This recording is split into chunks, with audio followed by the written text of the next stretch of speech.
Hey everybody, how's it going? Thanks for tuning in to episode 1 of PicksCity University.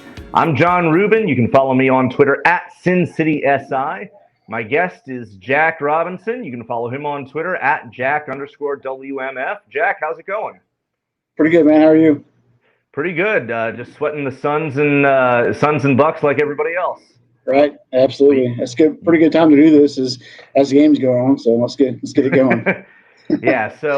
So if you catch either of us in the corner of our eye, just sort of looking off to the side, you'll know why. But you don't have to worry about that because you already cashed your bet, right? Yeah. I had the first half on the Bucks, which the first half on the Bucks is a pretty good play during the playoffs, and actually, through the season as well, they're pretty good home cashing team against the spread in the first half. So I kind of jumped that, and they won by 15 in the first half. So. And that's the perfect segue, Jack, because the first episode of Pick City University is going to be all about the point spread. In other words, What is a point spread? This is all for the beginning novice bettor. As we all know, more and more states are starting to legalize sports betting. It's becoming more and more popular. And so we want to be able to provide some information for the newer sports bettors and people that are just hearing about this, really for the first time.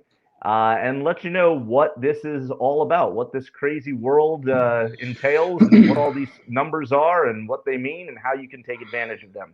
So we're going to start with the very, very basics. What is a point spread? Jack, take it away.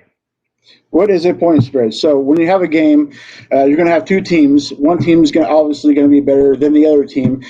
Based on Vegas, the way the Vegas sets the lines and the way the Vegas wants people to actually try to move bet on one side or the other, they try to even the odds, which Vegas is always going to want to. They're always going to want to try to 50-50 their money, or they're always going to try to have one set of people bet on one side of the game as opposed to the other side of the game. So just like if you have a team that's a really heavily favored team, say a team's -7. So what is a -7? The projections is they're going to win by at least 7 points. Right. So they win by at least 7 points. That means that you covered your spread, obviously. But if the underdog covers the 7 points, then they've won. Now, so they have to lose by, they either win outright or lose by 7 points or less. So that's what a spread is.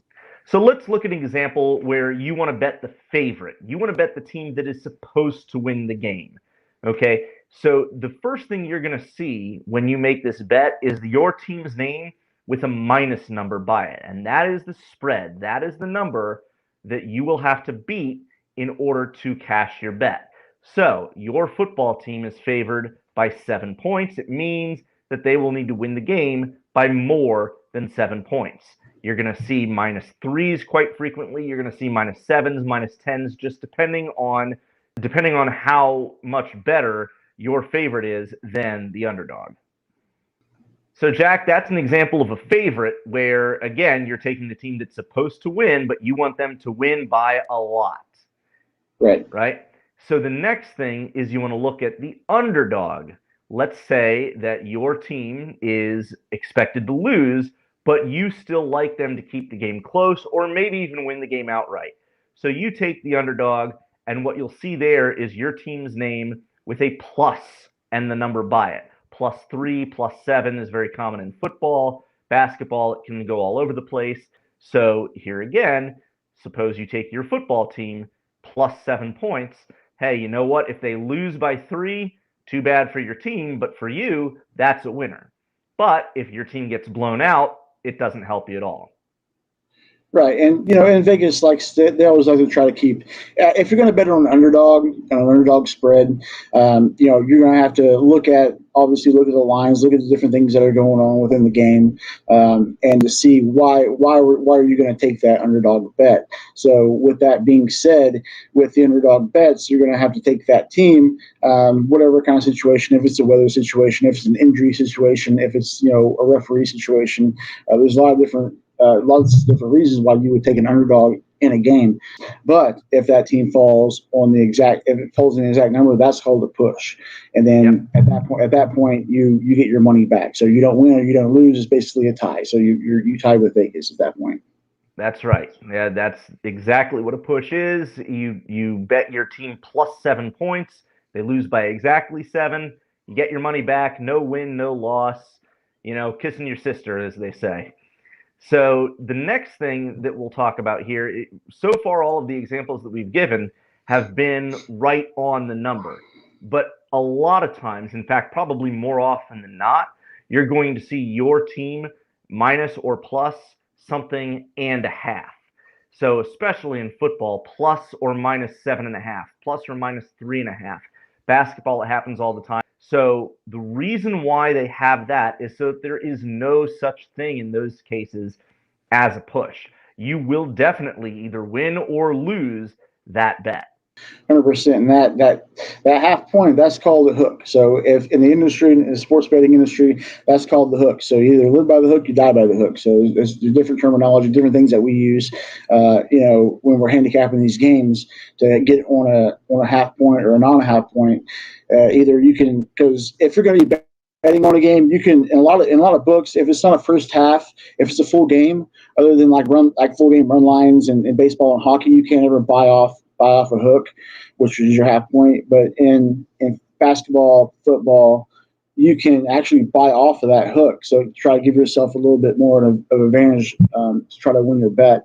So the idea of the point spread is something that works mostly in football and basketball because, surprise, surprise, those are the games that have the most points scored. However, the idea of the point spread still applies to baseball and hockey, but those go by different terms. In baseball, it's called the run line, and hockey, it's called the puck line. And almost always, this will be listed at 1.5 goals or runs, depending on the sport. So again, your underdog will be at plus 1.5 runs or goals. Your favorite will be minus 1.5 runs or goals, meaning they have to win by at least 2, or if your underdog loses the game by 1, you're still okay.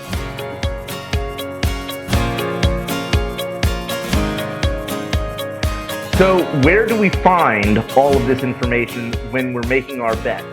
For people that are in states that already have legal sports betting, then you may want to go into your actual brick and mortar sports book and pay cash and get your ticket. So what would that look like when you do that?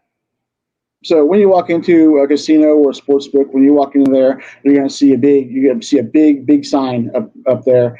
It's going to have a whole bunch of different numbers on it. There's going to be a ticket booth where you go up there and you walk up to that ticket booth, and it might be a line, it might not be a line, but you walk up there and whatever you're going to bet on, you pick your number, you pick your bet based off the rotation number, which the rotation number is going to be the bet that is going to be signified up on that big board. It's the ID number for the bet. It's the ID number for the bet, and it's what you're going to bet on. You walk up to that ticket counter and you say, "Hey, this is what I want to bet on," and then you give them the rotation number, and they print you out a ticket. It's pretty simple stuff. They print you out a physical ticket, so hold on to that for dear life, because if you lose it, it is very difficult to try to recover it if you actually win. Now, for those people that are not in states where it's currently legal, or for those that just like to make bets from the comfort of their own home, then you'll see this on various online or offshore sports books. Mm-hmm. And many people, myself included, do this almost exclusively right from your own phone or laptop or whatever the case is. And so I will show you here. Every online sportsbook will look a little different as far as the layout and design, but you'll always have a column for the spread, run line, puck line, whatever. You'll click on the bet you want to make, then they'll ask you to input your wager amount, and you'll be given the opportunity to confirm your bet. Now, you'll want to review this carefully because it's really easy to click on the wrong thing or input an extra 0 in your bet amount by mistake, so do not breeze over this step without checking. So that's what a point spread is. That's what it looks like. And in future episodes, we'll get into what key numbers are in football, especially with those point spreads. We will get into buying on and off the hook. We will get into the other numbers that you're going to see on the boards as well, most notably the juice or the vig, which is basically how much it's going to cost you to place this bet. So, Jack, any final thoughts when it comes to beginners first looking at point spreads? Not really anything more to add to it. I think it's a good start to for people that are first getting into this and, trying to get things figured out, where to go, what to look at. We want to try to be able to help you out and try to help you, guide you a little bit, and, the right way to make some money, and to not just be out there not knowing what you're doing. And we want to try to help you out a little bit. I talk to a lot of people that have never placed a bet in their lives, but they see the ticker on the bottom of ESPN nowadays, and they see what these numbers are, and they ask me, knowing this is a passion of mine, well, what do those numbers mean? So I'll talk to them about it, and it seems like many people that weren't already aware of this feel very intimidated by this, and especially when you talk about going into a brick-and-mortar sports book, and you just see this massive display of all these lights, all these monitors, all these numbers that are just inundating you. And it can seem intimidating. It certainly would be for me at first as well. But once you know exactly what to look for, you can pretty easily have tunnel vision and know exactly where you want to go, how you want to make the bet, what you want to do, and how it all works. Yep, 100%. I agree with you there. Especially when you go into, brick and mortar. For me, for example, the first time I ever was in Vegas, and I went to, I was scared, man. When I went in there, and I didn't know what to do. I didn't know what to say, and nobody showed me how to do it. It's something that, I had to figure it out for myself. And it's something that, with us being able to do this podcast, is something that we can, help people learn the knowledge that we have, doing the stuff that we do, every day for years and years, to help them not be as intimidated when they do step into that sports book, or they do, make that, push that button on their phone to make that bet. But at the end of the day, it's all up to you. If you're going to, the choice is yours either way. You either take the information and you can disregard it, or you can take it. You take bits and pieces of it, and roll with it and maybe learn something. So that's what we're trying to do.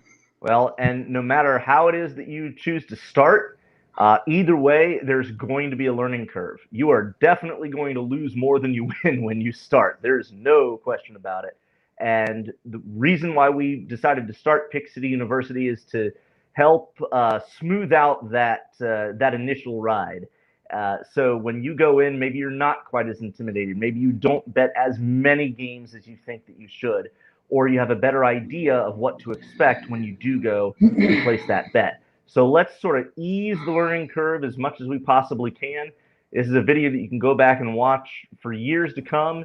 So once you become an expert at this, and then you want to pass this knowledge on to the next generation of sports bettors, look no further. Go back to this video. It might be 10, 20, 50 years from now. And of course, Jack and I will still look the same, but hopefully your bets won't look the same and will be much better off. So on that note, I'm John Ruben. Again, follow me on Twitter at SinCitySI. Jack? Jack Robinson, WMF. You can find me on Twitter at Jack_WMF. You can find us online at PicksCity.com. And that'll do it for us. So thanks for watching, and we'll catch you in episode 2.